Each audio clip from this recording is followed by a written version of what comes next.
And when Horus found that Isis would not aid him betray Osiris, he plotted with his conspirators to kill our Lord. He took the firebird, the rod, and slew him. This is the first truth, and is the testimony of Baphomet. And a great cry went up to heaven when it was learned that our Lord was dead and would not walk in the garden again. Then brother fell on brother and fought like beasts and slew those they most loved. Even their wives and children were not spared the sword.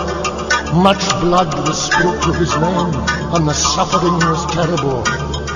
So great was the love they had for Osiris. This is the last part of Genesis, the history of the people of Isis, the Nephilim, and the secret remains that men have kept the identity of the goddess hidden, though her signs are everywhere if you have eyes to see them. Here ends the first garden, though this paradise shall come again, for the world goes on forever.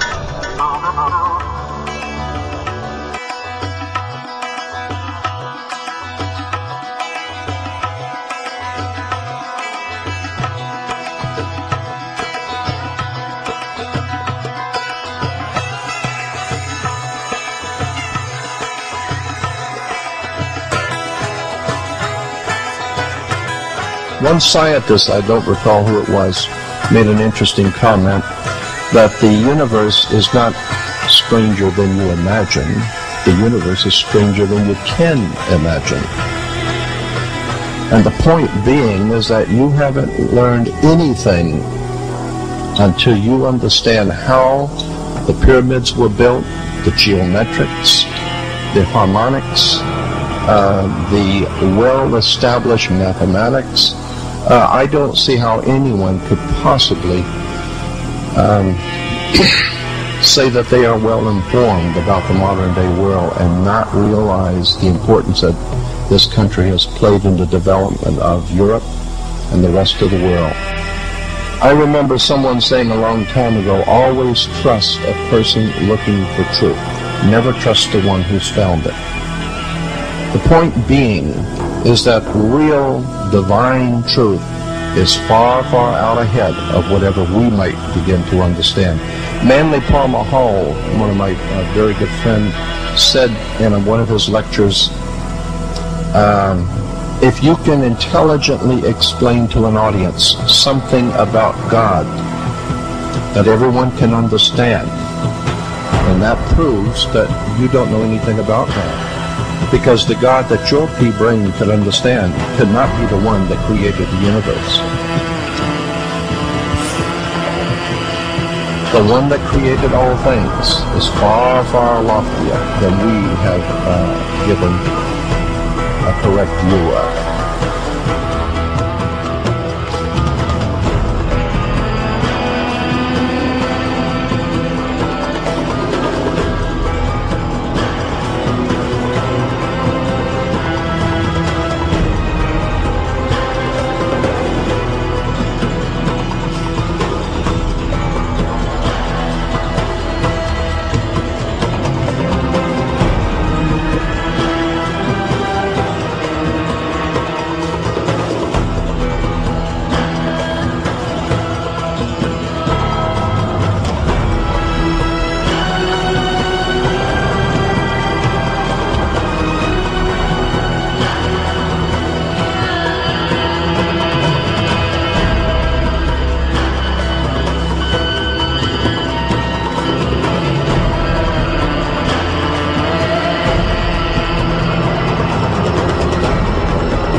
to make this a part of its school system seems to be very interesting. Now, I go back to Egypt, a very colorful country, for certain principles to discuss. In Egypt, the Egyptian was not born a citizen. This is interesting.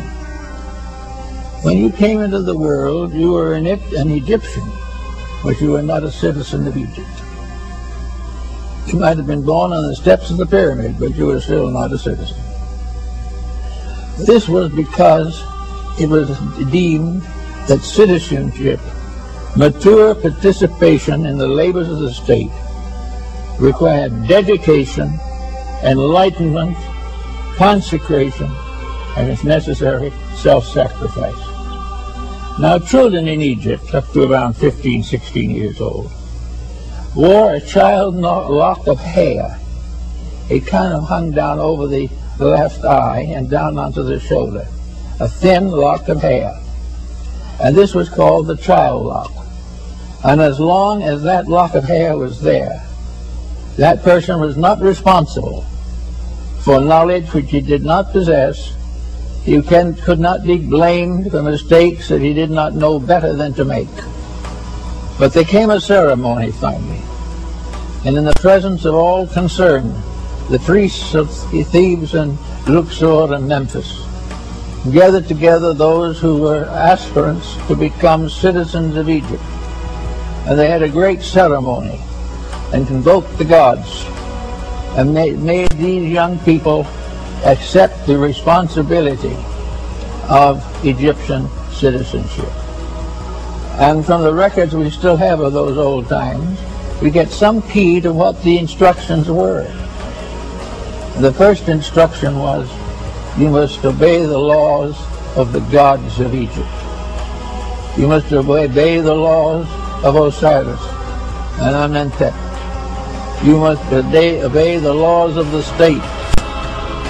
Unless you are a true law abider, you cannot be a citizen. You had to be truthful, honest in your weights and measures, kind to those in need, helpful for the forlorn and the sick, forever charitable. And at this point was introduced the great negative confession of the Book of the Dead. When the Egyptian died and went into the other world, they believed in Egypt that he had to answer to the gods of the underworld for his reputation on earth. He had to be able to give a statement that he had kept the 600 rules by which the Egyptians regulated his conduct. Maybe he couldn't keep them all, but he did the best he could. But he was working always under the pressure of being a good person, a dedicated person, and an Egyptian was an individual who could stand out upon all sides and prove that in every way he was trustworthy, honorable, honest, enlightened, and kind. After he had taken all these obligations so far, the little lock of hair was cut off, and the child became a man or a woman, became an Egyptian citizen, having the privileges and rights of a citizen. But without this bond, it could not happen. So let's move this forward into another type of world and see what we have here now. Supposing we had not here a citizenship by birth, but a citizenship by dedication. Supposing instead of being born an American, we went to school, the lower grades, middle school, and finally graduated from high school. At the time of high school graduation, then citizenship would be a matter of consideration. When the American boy or girl decides to go in for a life of government or statesman's craft, they should not be out merely to get money. There should be reasonable wages, proper salaries, proper things necessary, but everything should be pointed to the fact that the citizen is a servant of the needs of the people.